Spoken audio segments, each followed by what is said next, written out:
"Don't you recognize me, Cowboy? I'm your childhood love," said the Apache beauty. The wind moved slow that morning. Dry grass leaned east like it had given up the fight. Above the hills, a pale sun struggled to warm the earth, but the cold still clung to the bones of everything it touched. A single horse stood tied beside a crooked fence, steam rising from its nose. The land stretched empty and unforgiving in every direction. A patchwork of rusted fences, forgotten trails, and broken promises. Silas Cole stepped out of the cabin, boots heavy on the frozen porch. His beard was untrimmed, eyes half shut from another sleepless night. He wore the look of a man who had outlived too much. The war, the cattle raids, the silence that followed a woman leaving without goodbye. His cabin was barely holding up, and some days so was he. But he still woke early, still saddled his horse, still did what men do when they're too stubborn to die and too tired to hope. He didn't expect to find anyone out there, not on this land, not after all these years. But there she was. Down near the edge of the tree line, standing perfectly still in the mist, was a woman wrapped in a faded shawl. Her figure didn't move. Her bare feet touched the frozen ground as if they felt nothing. Her dark hair blew soft in the breeze, and even from that distance, Silas could feel something pull at him. Not fear, not anger, something older. He reached for his rifle but stopped halfway. She stepped forward. The light caught her face, and he froze. There were scars along her temple like someone had tried to silence her once. But her eyes were the same. They held the weight of 1,000 winters, and the warmth of a childhood summer he'd buried long ago. Before he could speak, her lips moved, quiet as dust. "Don't you recognize me, Cowboy?" Silas didn't speak. He couldn't. His jaw clenched, his breath caught halfway between memory and disbelief. The woman in front of him looked like a ghost carved from time itself. Her eyes were older, but they hadn't forgotten. Not him, not this land, not whatever bond had once stitched them together under the same sun. She didn't move closer, didn't plead, just stood there, bruised, wind-chapped, silent. One hand clutched the shawl tighter around her, as if it was the only thing keeping her from falling apart. Her lips trembled once, but she bit them shut. There was no greeting, no cry, just the quiet ache of someone who had wandered too far and carried too much. Silas remembered those eyes. He remembered a girl running barefoot through creek beds, face stained with berries and laughter, hiding trinkets in a tin box behind the schoolhouse. She used to braid feathers into her hair, said the wind listened better that way. Her name was Lena, Apache, wild, untamed like the land they grew up on. But she had vanished long ago, taken during a raid when they were barely 16. Everyone had said she was dead. Now she was here, and she was broken. He saw the crusted blood at her hairline, the torn hem of her dress, the way her shoulders curled inward, like someone who had been kept in a cage too long. The silence between them was thick, filled with things neither had strength to say. He wanted to turn away. He really did. This land was not kind to cowards, and kindness had a cost. She might be trouble, she might be hunted, and Silas had done his time in the crosshairs of men with guns and no God. But then he looked at her again. And for a flicker of a second, he saw his own reflection, not in her face, but in her silence, that same hollow quiet he had lived with since the war, since burying friends with no names, since standing over the grave of a woman who never loved him back. He stepped aside slowly and gestured toward the cabin. No words, just space, just welcome. She blinked, but didn't move. He didn't rush her, just turned his back and left the door open behind him. A man doesn't always say yes with his mouth. Sometimes he says it with an open door. By evening, the fire crackled low in the hearth. The cabin walls flickered with shadows as Silas sat across from her, chewing slowly on cold beans and old bread. She hadn't spoken a word since she stepped inside, just sat near the flames, her hands pressed against the warmth like she was trying to remember what it felt like to be safe. He didn't push. Some wounds opened slower than others. But as the night deepened, her silence broke. Only once. "They're coming," she whispered. Silas looked up. Her eyes were fixed on the flame, not him. "Who?" he asked. She didn't answer. He leaned forward, voice lower. "Who's coming, Lena?" Her lip quivered before she stilled it. "The men who bought me. I ran." The words landed like a blow to the chest. Silas felt something cold slip down his spine. He knew what that meant. He'd seen the look on girls taken by men who believed coins could buy souls. He'd seen girls never return. "How many?" he asked. "3, maybe 4. I didn't wait to count." He stood, paced once. The wind outside howled against the cabin walls. Snow was threatening to fall again. That meant tracks would be easy to follow. Her tracks. She had brought danger with her. And still, she had nowhere else to go. Silas opened the old chest by his bed, pulled out the shotgun, checked the rounds, his hands moved by memory. He had done this before, for the war, for others. But this time was different. This was not duty. This was something older, something personal. "Do they know your name?" he asked. She shook her head. "They called me girl, or worse. I gave them no name. But one of them, he had a scar, right here." She touched her jaw. "Same man who came to our village years ago. He took me then. He remembered me this time, too." Silas froze. That was no coincidence.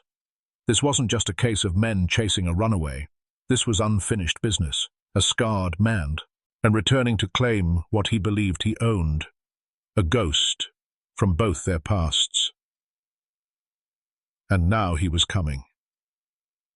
Silas walked to the window. The land was still dark, but his mind was no longer quiet. The cabin wasn't just shelter now. It was a target. Time was short. She wasn't just a girl anymore. She was a fuse waiting to burn. And Silas, he wasn't sure if he'd survive what was coming. But he knew one thing. He wouldn't let her face it alone. The next morning, the land wore a thin coat of frost. Silas stepped out first, his breath fogging the air, eyes sweeping the hills for any sign of riders. None yet, just wind brushing over snow-dusted branches and the distant croak of a hawk. But tension hung over the cabin like a rope pulled tight. Inside, Lena had begun moving again. She no longer sat curled against the wall. She swept the floor, stacked firewood, skinned potatoes without being asked. Not as a guest, but as someone trying to belong, even if only for a moment longer. Silas watched her. Then, wordless, he placed the old revolver on the table. Her eyes flicked to it. No question, no protest. She picked it up, held it with both hands, and looked at him. They walked out to the back, where the wind cut harder and the trees thinned. He set up a row of empty cans. She took aim.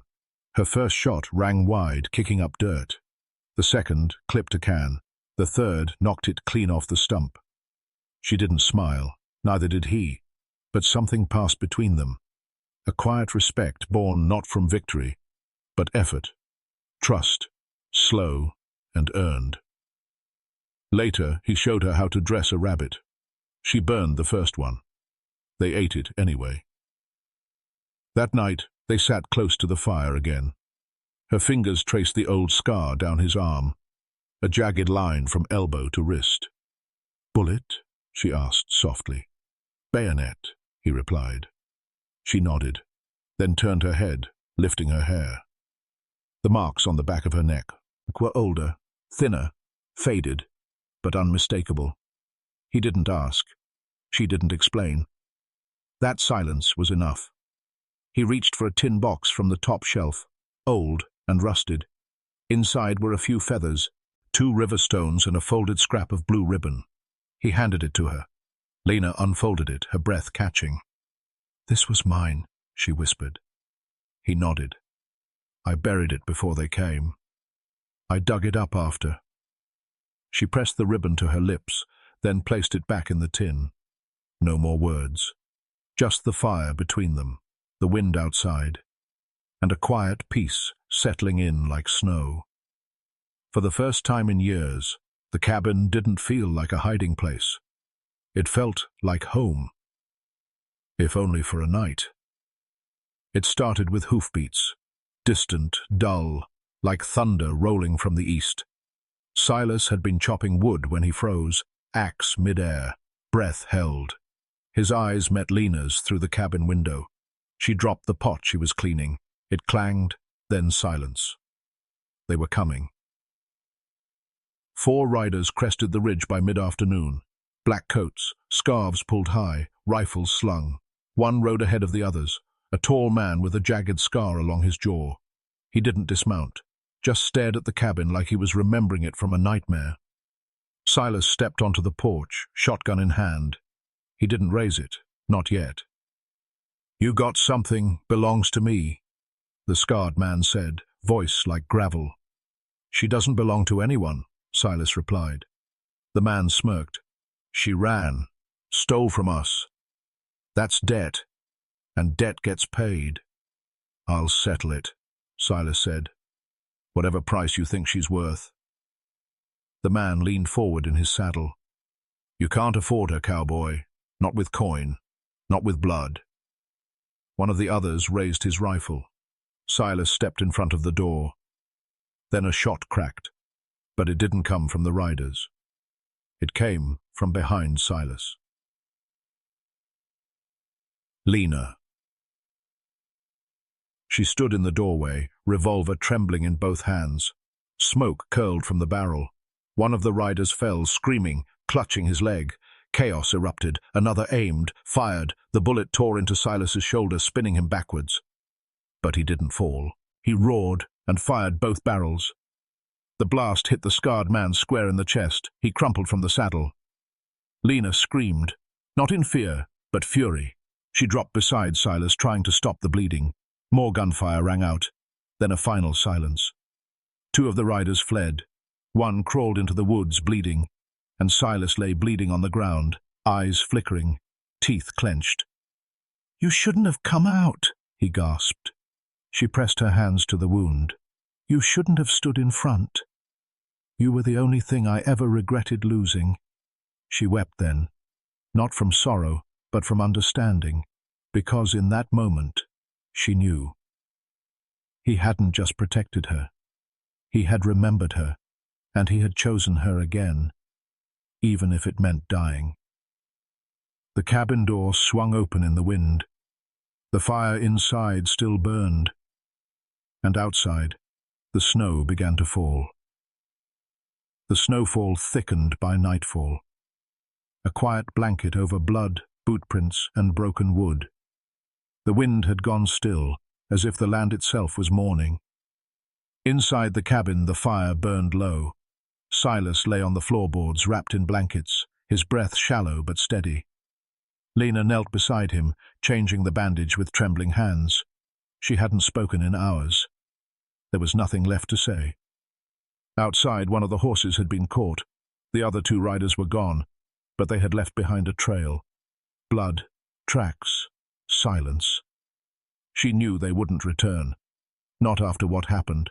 Not after the man with the scar went down. Lena buried him at dawn. No prayers. Just dirt and wind and a single feather she tucked beneath the soil. Not for him, but for what he had taken from her. She stood over the grave for a long time, arms crossed against the cold, letting the past settle into the earth one last time. When she returned, Silas was awake. He didn't ask what she'd done. She didn't tell him. Instead, she poured water, fed the furs, and sat beside him, legs tucked under her.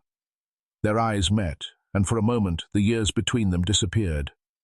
No one smiled, but something softened. He reached out. She took his hand. And in that stillness, they didn't need words. Later, she packed a few things: salt, bread, bullets. She cleaned the blood from the floor, repaired the cracked window with whatever wood she could find. The cabin had been a shelter, a battlefield, a grave, but now it felt like something else, a beginning. When Silas stood again, it was slow and stiff. He winced with every step, but he refused to lie still. She saddled the horses, helped him mount. They rode out just after dusk, lantern tied to the saddle horn, snow rising behind them in soft, white swirls. They didn't look back. Not at the cabin, not at the grave. Only forward, into the dark.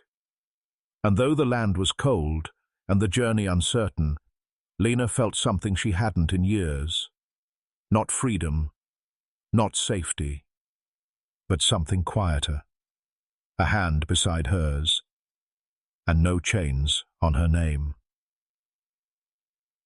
Seasons turned slow in the west. Snow gave way to rain, and rain to dust. Spring came like a whisper, not loud, not sudden, just green, pushing through cold earth, unsure but brave. Somewhere beyond the ridge of pines, in a stretch of land that maps forgot, a small cabin rose, built by hand, plank by plank. Silas and Lena did not speak much of what came before. Some memories live better unspoken. But every now and then, when the fire crackled low, Silas would glance at the blue ribbon Lena kept near the windowsill, and she'd nod, like she knew he still remembered who she once was, who he used to be. The scar on his shoulder never fully healed. Some days it ached when he worked the fence or hauled firewood. She'd scold him, half smiling, and wrap it tight again. He never argued. They had both learned that pain, when shared quietly, becomes a kind of language. Once a month she visited the grave, said nothing, just left wildflowers and sat in silence. It wasn't forgiveness she offered, only truth. That what had been taken could never be returned, but neither would it define her. Silas carved a wooden bird one day, left it on her chair. Its wings were crooked, but she traced them like they were made of gold. She hung it above their bed, where the wind touched it gently at night, like breath from the past. They didn't call it love. They didn't need to. Some things grow in silence, strong and stubborn, like weeds through stone. Years passed, and still they stayed. Together, not healed, not whole, but alive. And one cold morning, long after time had worn their names thin, a rider passing through stopped near the fence, stared at the house, and said to no one at all, "Someone here once fought to keep something sacred." And the wind carried that truth across the land.